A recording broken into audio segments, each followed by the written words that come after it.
One of the things that I like is doing road trips. I do believe that vehicles got round wheels for a specific purpose, hence propelling them and moving forward.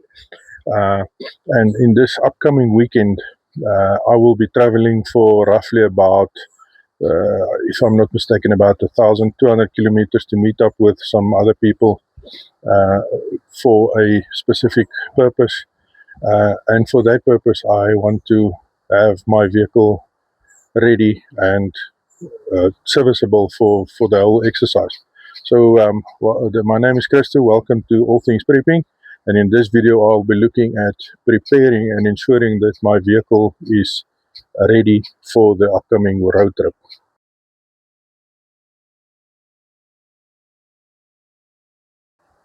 Yeah, the most important thing about a vehicle is to maintain the vehicle. No vehicle will run indefinitely without being properly serviced and taken care of. Fortunately, I know that my vehicle is in good running condition. We actually had a road trip last week when we went to Bronkhorstspruit, so I know that the vehicle is in good running condition as far as that is concerned. But there's a big difference between about 150, 200 Ks one way to about 600 Ks one way. 630, 650 around about there. So yeah, this just makes it more important to do some additional checking and preparation so that I can ensure that the vehicle is ready for running, but not only running, but also for uh, emergencies that might occur. Yeah, a while back I actually did some study on what is the most common uh, motor motor vehicle related emergencies that you can experience. And in this video, I want to talk about these emergencies and then have a look at whether I am prepared to deal with them and how I'm prepared to deal with them. So we are going to start off with the different emergencies and then what I've got in place to mitigate the problem. Right, so let's get right into the different emergency scenarios. As you can see, I'm in the back of my vehicle doing some preparations and checking some stuff out. Yeah, so I'm going to start right off. The first one is flat tires. That is probably, with the number of potholes and other road hazards that we're currently experiencing, probably the most common thing is a flat tire. So without the tire, you definitely have to, or you will have some issues with mobility. So it's very important to make sure that you are able to deal with a flat tire in order to then make sure that you are going to be mobile. So yeah, let's dig into it and see what I've got in place for that. Yeah, so for dealing with a flat tire, obviously it would be a good idea to have a spare tire. This is my spare tire. Unfortunately, it's one of those Mari biscuit things.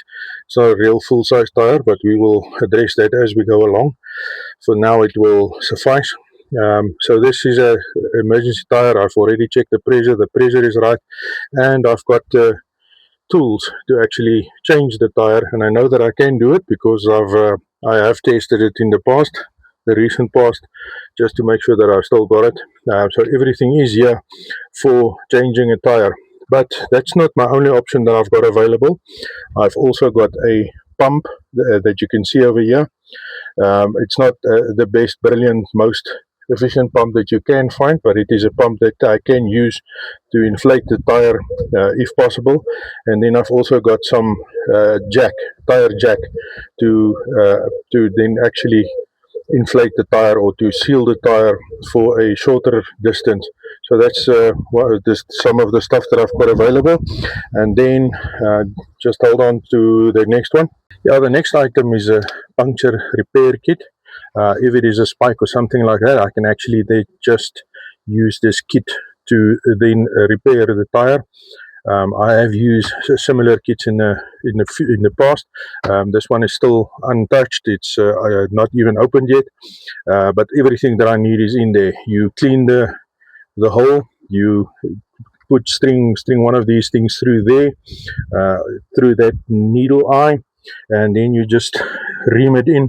And Bob's your uncle with the pump. I can then just reinflate it, and we will be good to go in about 20 to 30 minutes at the most.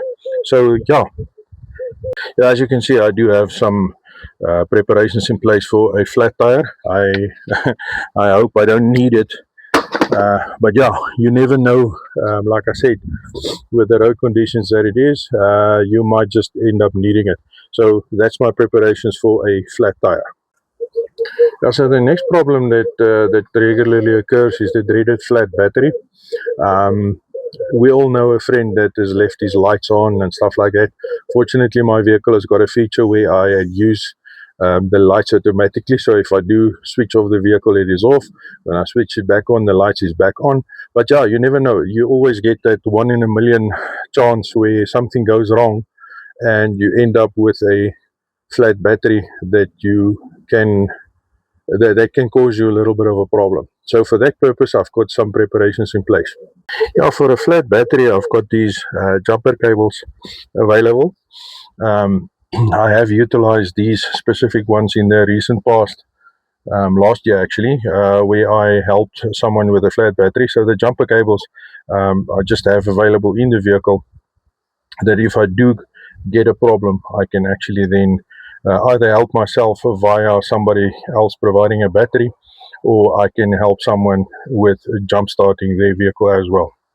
So as you can see, I am kind of prepared for a flat battery, so I've got some measures in place for that. The next common problem that we encounter while traveling in a vehicle is the overheating of the engine.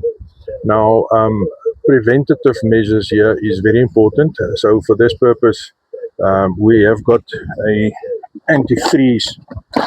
Sorry for that big nozzle. Antifreeze that I do pour into the vehicle. All my vehicles, myself, my bike, and my wife's vehicle has got antifreeze in it. Oh, this one is actually leaking, so I'll have to address that. But yeah, antifreeze is definitely one of the things that you can do in advance. Put in some antifreeze in there. That antifreeze is actually a antifreeze as well as a coolant in summer, so it helps you with the heat. If you do have a heat problem with your vehicle, it actually then dissipates that heat and it makes the heat less of a problem. So yeah, antifreeze for that purpose. But not only antifreeze, I've always also got some water available in the vehicle that I can use. And then in an emergency situation where there is no water in the vehicle, which is very unlikely, but then you can also, from a local river or a dam or something, you can actually then just get some water and pour it into your radiator to cool the vehicle down. So yeah, being prepared for overheating engines, check.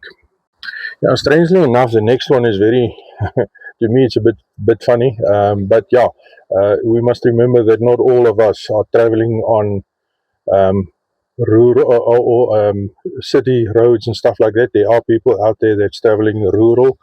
And then even today, in today's time and era, if you look at especially the rain over the last few days that we've got, if you do veer off the road, you might get stuck. So getting stuck is definitely an issue and a problem.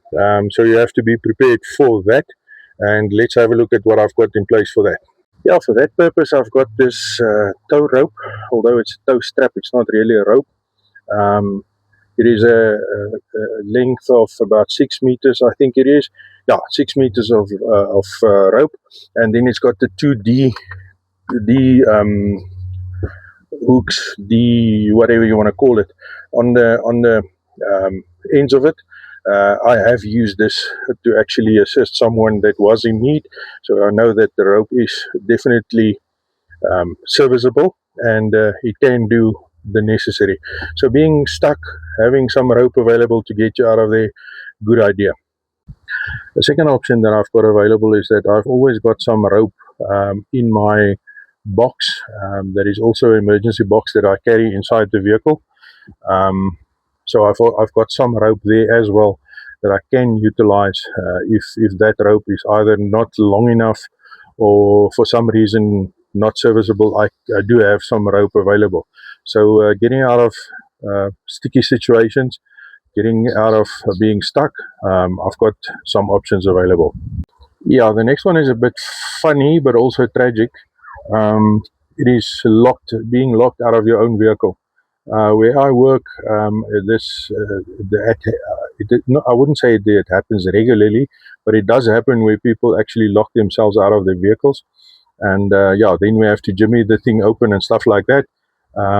Yeah, so being able to prevent that, fortunately for my vehicle, it does have a remote to open and close um, the doors. I'm a I've had some bad experiences in the past with a vehicle that I was driving, company vehicle, that had this very bad habit of just deciding when to close and just close itself or lock itself. And because of that, I have learned the skill of um, when I have to leave the vehicle keys in the vehicle, there will always be at least one window open because of bad experiences that I've had in the past. So yeah, that's my countermeasure for that. But it would be a good idea if you do lock yourself out to have a spare key. With the modern vehicles that we've got, having a remote spare, not always possible. Yeah, but if you at least have somebody that can bring you the spare keys. I work about 25 k's from home. If I do lock my keys in, at least my wife will be able to bring it. And yeah, that is one option, but not locking yourself out is a better option. So make sure that if you do move, you have to leave the keys inside the vehicle for some unknown reason. Make sure that you don't just leave the door open and think that might work. Make sure that you've got one window open, and if you do have to leave, lock the keys with your remote. Then you know that your vehicle with your remote. Then you know that you are safe. So being prepared for that. Yeah, that's all I can say. Hopefully, it won't happen to you, or especially to me. Yeah, so the next problem that we can encounter on a regular basis, at one stage it happened to me. I think it was about twice or three times in within a month, um, where I was stupid enough to run out of fuel. Fortunately, that was with a bike, and Elma was able to come and assist me by bringing me fuel. But yeah, running out of fuel is definitely not one of the most pleasant things that happens. For that preparation, for that matter, is just to make sure that you do have a proper plan for when to fuel up. My rule since then has been that on my bike, if I reach 300 k's, I know that I've got about 40 k's left, so I immediately start looking for a place to refill. I never let it drop more than that, and in the vehicle as well. I ensure that I've got about, if I reach about 150 k's left on the speedometer or on the tank that I've got, I know that I must refill, and I already start looking for that. But for this trip that's upcoming, I am planning to have some fuel with me in the vehicle, 20 liter of what you call that thing, a jerry can, for 20 liters of fuel, for in case something does go wrong, because I'm not 100% sure what the road looks like. I've looked at the map and I've done my preparations. I know where I want to fill up, but you know that you just need 1 second of something that happens and you are not able to do it, and then you've got a problem. So for my purposes, for now, I have done my planning on when to fill up, having an eye on the fuel gauge all the time, and filling up when it is when there's 150 k's left on the clock, and then also having some fuel available for in case I do run out of fuel somewhere along the line because of the fact that there is no fuel station available. But I know that almost everywhere there is some fuel stations available. So with a little bit of planning and a little bit of preparation, you should be able to counter that. But we also have to take into consideration that we currently do have the war in Iran, between Iran and USA and Israel. That is going to have an influence on our fuel. We don't know what I don't know what's going to happen in the future. So yeah, being prepared for that is a good idea. I also remember that many years ago there was a fuel shortage in South Africa, and you actually had to. I remember one day coming back from Durban side towards Joburg side, and missing our fuel point that I planned to fuel up on because of the fact that they did not have any fuel. That did cause some serious stress, and I can promise you in that, I think it was about 80k still the next one, next fuel stop was available. I really upped my Christian beliefs, and I prayed like mad. And I think that vehicle actually ran on prayer instead of fuel for the last couple of Ks on that. So yeah, that is something that we have to take into consideration.